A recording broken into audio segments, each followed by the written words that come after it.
I saw in my YouTube analytics that a lot of viewers who come to my channel search the phrase, how to make a board game. So I thought I would bring things down to the basics and make a video answering that question. So if you are searching how to make a board game, I would assume that you fall into one of two categories. Either you want to make a board game for a gift or a school project, or you're interested in potentially becoming a board game designer, with the goal of eventually getting a game published, either by self-publishing or pitching to publishers. I'm going to start with the first group, making a one-off board game as a gift or a school project, and then move to the second group after. If you want to jump ahead to the section for aspiring board game designers, I'll put the chapters with timestamps in the description of the video. So let's start with those who want to make a board game for a gift or a school project. The first thing that differentiates this group from aspiring board game designers is that you don't have to worry about being incredibly unique or making sure that your board game doesn't already exist. In fact, an easy and quick way to make a one-off board game for personal use is to reskin or retheme an existing game. This is probably the quickest and easiest approach. And since you are retheming an existing game, you don't need to worry too much about the gameplay, since it is already a finished game with working rules. You're just going to be personalizing the content and updating the look and theme of the game. Head to your local thrift store and check out their game section. Find a game that looks interesting, buy it,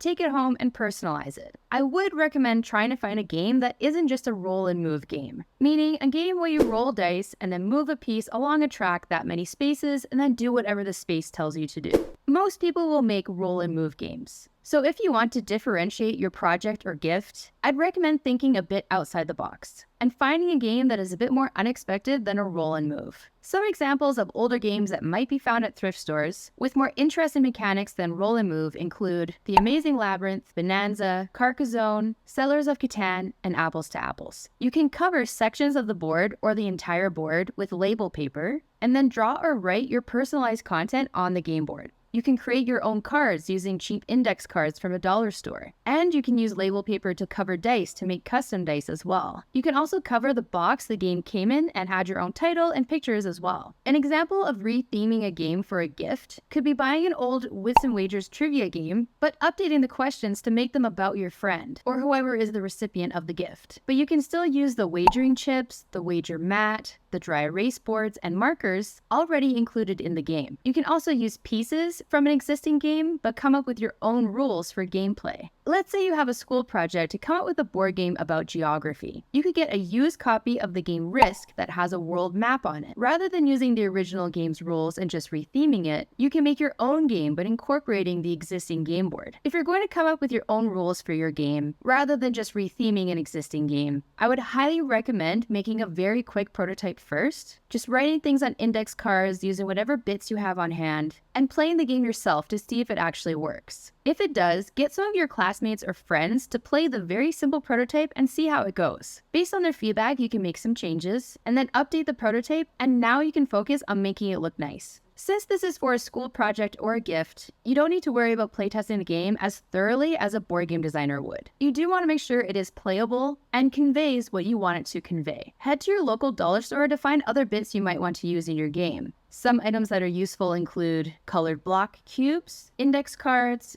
dice, fun player pieces like animal-shaped erasers, and other things that can be used as resources, like fruit-shaped erasers, or little figurines found in the toy section. Now, there should be enough info for you to create a board game as a gift or a school project. But if you want to dive a bit deeper, be sure to check out some of my other videos, specifically 10 tips for prototyping board games and playtesting board games 101.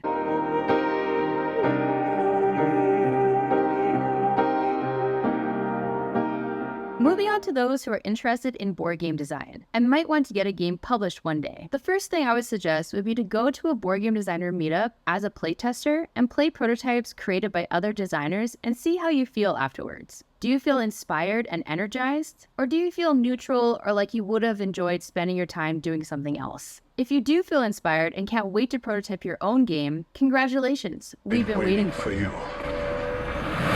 So the first thing is coming up with ideas for games. Do you already have some ideas? If you don't, here are some ways I get inspired and work out my creative muscles. Number 1, go to a board game cafe and play as many games as possible that you've never played before. Did you like a certain mechanic? Mechanic meaning a certain rule or action available to players. For example, set collection is a mechanic where players are rewarded if they gather a certain set of resources. To learn about more mechanics, check out Board Game Geek's list of mechanics. Maybe you liked one mechanic from one game and a mechanic from a different game and want to create something new by putting them together. Unlike my advice for those who want to make a one-off board game as a gift or school project, do not just retheme or reskin an existing board game. You are wanting to be a board game designer. You need to think of something new, something different, something that doesn't already exist. Number 2, generating random prompts. I made a video where I spun 2 wheels, one for the theme and one for the central mechanic, and gave myself 10 minutes to think of a game idea based on those prompts. This was an incredibly useful way to generate new ideas. I came up with 3 new ideas in just 30 minutes. I will link to these 2 videos in the description of the video. Try giving them a spin, setting a timer, and seeing what you come up with in 10 minutes. Do this as many times as you need until you've come up with something you think is worth prototyping. Number 3, observe the world around you and find inspiration in your daily life. This might come up the more you work out your creative muscles, but I'm always coming up with new game ideas based on random things I see or hear or think about throughout my day. Be open to inspiration and write down any ideas that come to you.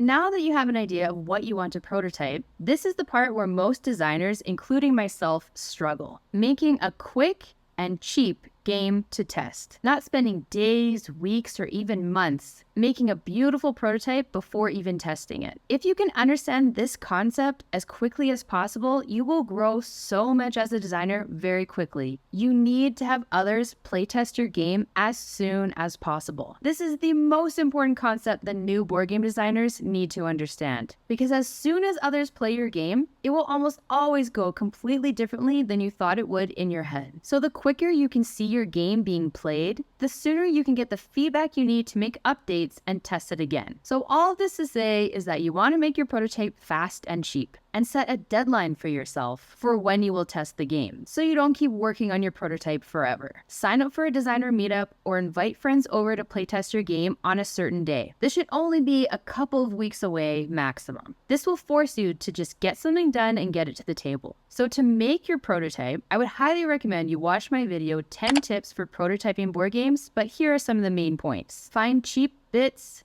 dice, index cards at your local dollar store. Use pieces from old games found at thrift stores. Use pieces from legacy or escape games that you've already played, or borrow pieces from games you already have on your shelf. Set a timer for 1 hour and start making your prototype. Once you've put a working prototype together, play it yourself to see if it works. Pretend you're playing a multiplayer game and just take each player's turn for them. You should get a feel for how the game plays just by running through it yourself. You might find that the game doesn't work at all and decide to archive it and move on to something else. If this happens, you will be so glad that you didn't spend months making this prototype look pretty before you realize it didn't work. Once you have a prototype that works well when you play it on your own, bring it to a designer meetup or have friends play it and see how it goes. Definitely watch my video Playtesting Board Games 101 to see how you can get the most out of your playtesting session. Practice explaining how to play your game before showing it to others. Have players play the game and then gather feedback at the end. I usually ask, what did you like about the game?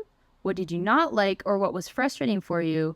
And what was your favorite moment? Write everything down and then decide what changes you want to make. Or if you want to archive it and move on to something else. You will repeat this playtesting cycle of updating the prototype, playtesting it for feedback, updating, testing, and so on until you feel like the game is ready to be pitched or self-published on a crowdfunding site like Kickstarter. Every game is different. Some might only need to be updated and tested a few times, while others might need to go through the cycle quite a few times until they get to a good place. You'll know if the game is pretty much done if the playtesters spend the majority of their feedback time saying how much they enjoyed it, when they can buy it, and if they can play again. Now for getting the game published. I don't self-publish my games, and I talk about why in my video, My Journey to Become a Board Game Designer. But essentially, it is a lot of work on the business side, and I just want to focus on designing games. So I pitch to publishers. And the main ways you can pitch to publishers are at speed pitch events run by groups like Unpub, Protospiel, and Metatopia,